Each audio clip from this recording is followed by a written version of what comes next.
Bear more of your inane prattle. Maybe you'll get lucky and pass out. Though I dare say I'll do my best to ensure that doesn't happen. Your parents must be so very proud to have raised a specimen like yourself. What?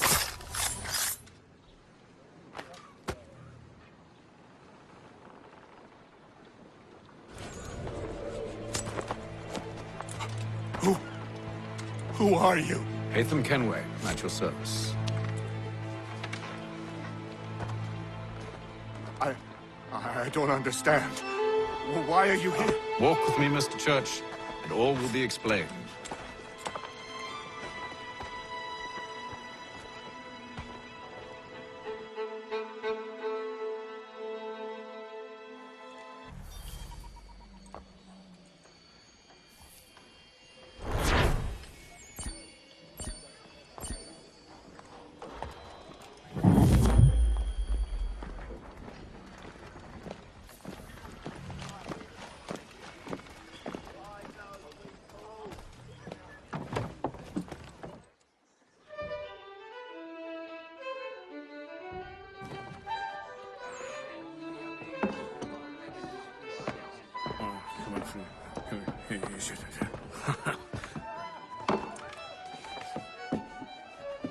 Johnson's told me what you intend.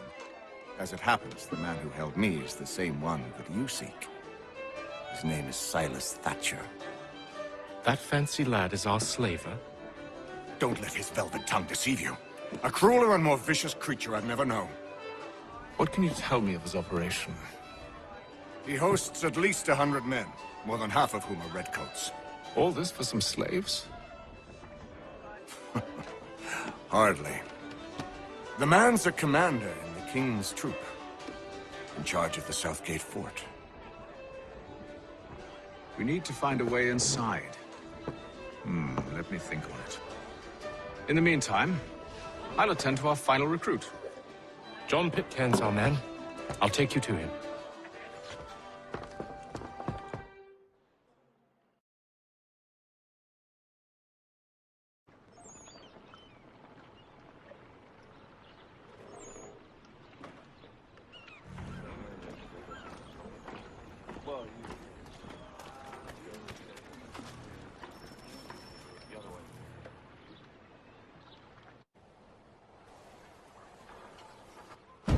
State your business.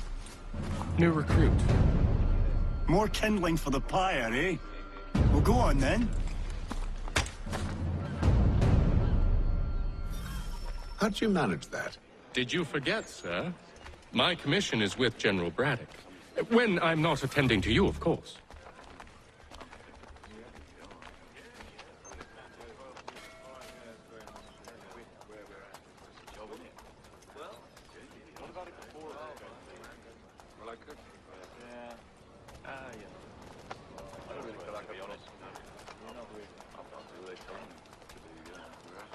Pitcairn, you fool! Your acts are treacherous. Give me one good reason. I shouldn't kill you right now. Were you planning to announce yourself, or did you hope my men wouldn't notice your arrival? If you'll allow me to explain. Ho ho! By all means. I should like very much to hear this. I have not deserted, sir. I am here under Commander Amherst's orders. Show me a letter bearing his seal, and you might be spared the gallows. I have no such thing. The nature of my work, sir, It's the sort of thing best not put to paper. Haytham. General Braddock? I suppose I shouldn't be surprised. Wolves often travel in packs. Master Pitcairn won't be here for but a few weeks. I shall return him to his proper post once our work is finished. The devil's work, no doubt.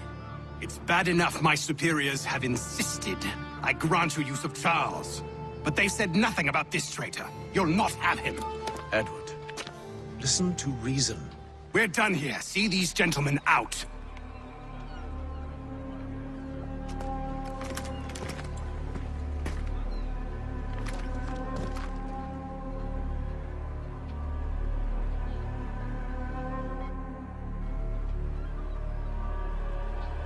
Well, that didn't go as I expected. And to think I used to call him brother. What now? They'll chase us off if we try and return. We're done with this camp. And as luck would have it, so are they. Come along. Planning. To steal Master Pitcairn. What? You'll see. Now, when I give the signal, you're to distract Braddock's patrol and lure them into a dead end.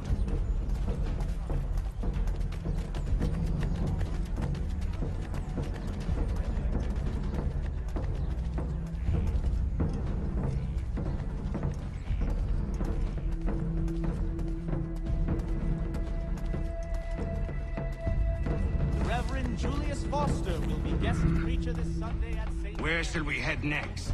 Perhaps down Marlborough. No. Its residents are too content. Their homes are nice, their days untroubled. What of Lynn or Ship Street? Yes. Those fresh arrived are often soon in dire straits. They're more likely to seize upon an opportunity to fatten their purses and feed their young.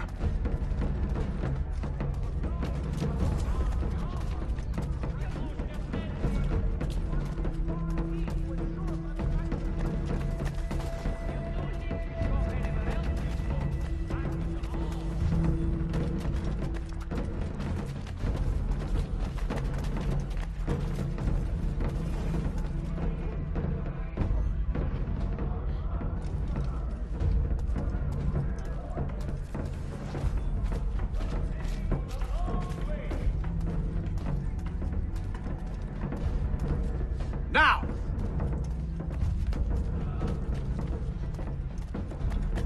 If you've a delicate problem, need to be...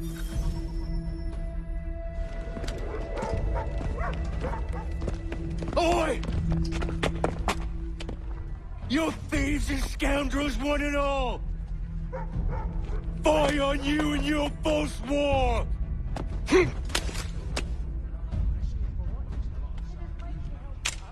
After him!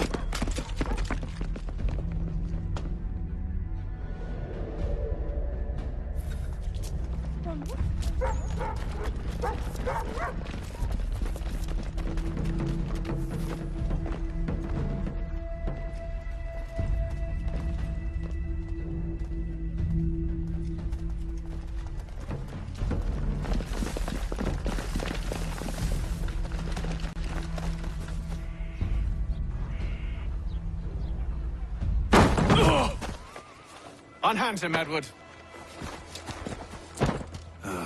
You again.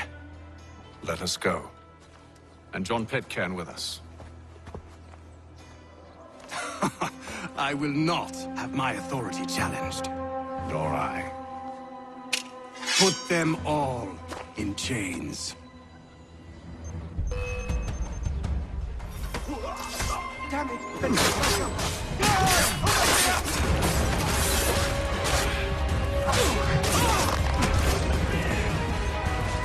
Such deplorable conduct!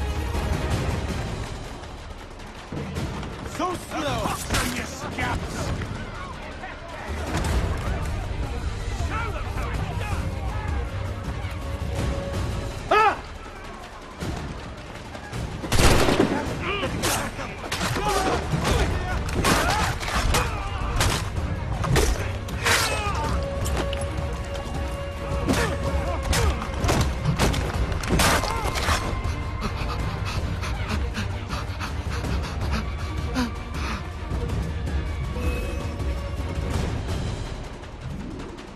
I stay my hand today because you were once my brother, and a better man than this. Or should our paths ever cross again, all debts will be forgotten. You're free now, John. Traitor! Go on then! Join them on their fool's errand! And when you find yourself lying... I assume you've good reason for causing all this madness. What is it you require of me? I'll explain everything on the way. Best not tarry.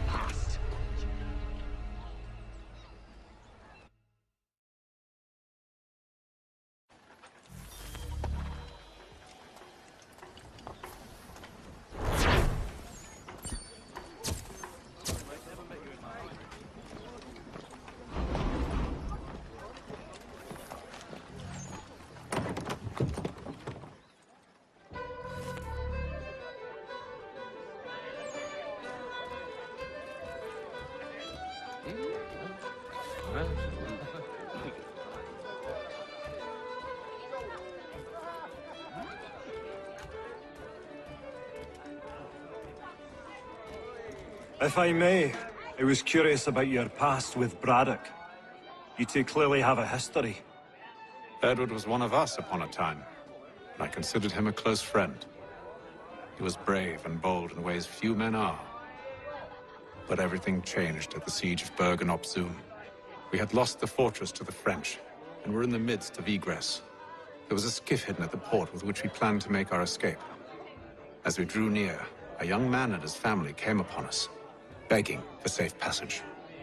I consented, but Edward refused. The young man called him Craven then. So Edward killed him and all the rest. Even the children. To this day, I don't know why. Was this the first time he'd struck out? Or had I simply never seen it before? Either way, things were never the same after that. We campaigned together a few more times, but each outing was more disturbing than the last. He killed. Enemy or ally, civilian or soldier, guilty or innocent. It mattered not. If he perceived one to be an obstacle, they died. He maintained that violence was a more efficient solution. It became his mantra. And it broke my heart. I had no idea. He hides it well, and intimidates into silence any who discover him. Those who persist have a tendency to find misfortune. And we should stop him. I suppose you're right. But I maintain a foolish hope that he might yet be saved and brought back round to reason. I know.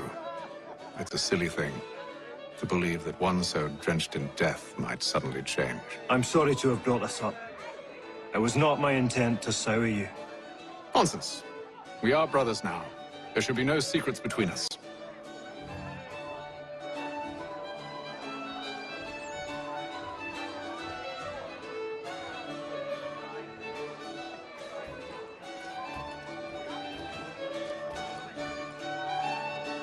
So, a question for you. Why medicine?